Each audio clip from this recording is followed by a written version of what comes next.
बिस्मिल्लाहिर्रहमानिर्रहीम। अस्सलामुअलैकुम।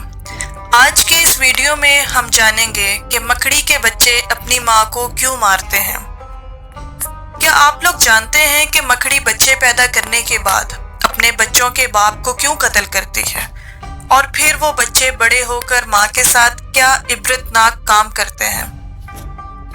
एक तहकीक के मुताबिक मादा मकड़ी बच्चे देने के बाद नर मकड़ी यानी अपने बच्चों के बाप को कत्ल करके अपने घर से बाहर फेंक देती है। फिर जब उसके बच्चे बड़े हो जाते हैं तो अपनी माँ को कत्ल करके घर से बाहर फेंक देते हैं। कितना अजीबो गरीब घराना है और यकीनन बदतरीन घराना है। कुरान मजीद की एक सूरत है जिसका नाम है अल-अनकबूत।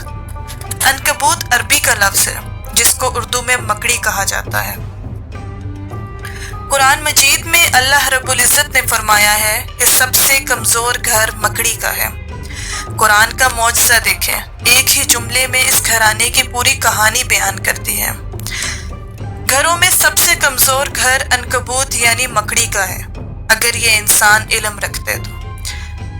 इंसान मकड़ी के घर की ज़ाहिरी कमज़ोरी को तो जानते थे, मगर उसके घर की मानवी कमज़ोरी यानी दुश्मनी और खाना जंगी से बेखबर थे। अब जदीद साइंस के मुताबिक इस कमज़ोरी से भी वाकिफ हो गए हैं। अल्लाह ताला ने फरमाया अगर ये इल्म रखते यानी मकड़ी की घरेलू कमज़ोरियों और दुश्मनी से वाकिफ होते। इस सब के बावजूद अल्लाह ताला ने एक पूरी सूरत का नाम इस बुरी खसलत वाले कीड़े के नाम पर रखा।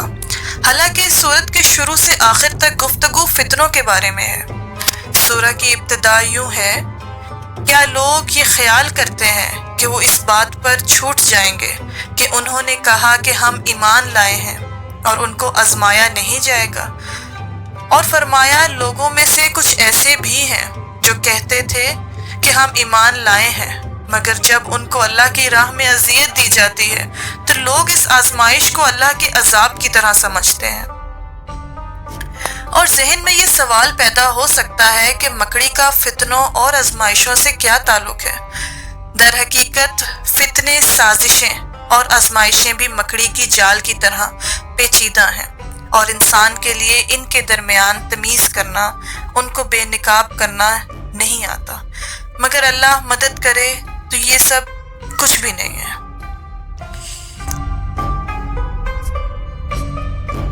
ऐसे ही एक जगह और बयान किया गया है कि परिंदों का बादशाह उकाब जब बूढ़ा हो जाता है तो मौत से बचने के लिए क्या काम करता है। उकाब की उम्र तकरीबन 70 के करीब होती है। इस उम्र तक पहुंचने के लिए उकाब को सख्त मुश्किलात से गुजरना होता है।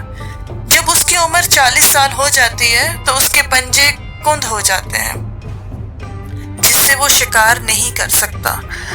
इसी तरह उसकी मजबूत चोंच उम्र के बढ़ने की वजह से शदीद टेढ़ी हो जाती है। उसके पर बहुत भारी हो जाते हैं और सीने के साथ चिपक जाते हैं, जिससे उड़ान भरने में उकाब को सख्त दुश्वारी का सामना करना पड़ता है। इन सब मुश्किलात के होते हुए उसके सामने दो रास्ते होते हैं, या तो वो मौत को तस्लीम कर ले या फिर 3 महीने की सख्त तरीन मुशक्कत करके खुद को तैयार करे। इसलिए वो पहाड़ों में चला जाता है और सबसे पहले अपनी चोंच को पत्थरों पे जोर जोर से मारता है, यहाँ तक कि वो टूट जाती है। कुछ दिन बाद जब नई चोंच निकलती है तो वो उससे अपने सारे नाखून जड़ से काट लेता है। फिर जब उसके नए नाखून निकल आते हैं तो वो चोंच और नाखून से अपना एक एक बाल उखाड़ लेता है। इस सारे अमल में उसे 5 माह की तवील तकलीफ और मुशक्कत से गुजरना पड़ता है। 5 महीने के बाद जब वो उड़ान भरता है तो महसूस होता है जैसे उसने नया जन्म लिया हो। इस तरह वो 30 साल मजीद जिंदा रह सकता है। उकाब की जिंदगी और इन सारी कहानी से हमें ये सबक मिलता है कि बाज़ औक़ात हमारे लिए अपनी जिंदगी को बदलना बहुत ज़रूरी होता है ताकि हम इस जिंदगी से बेहतर जिंदगी गुजार सकें।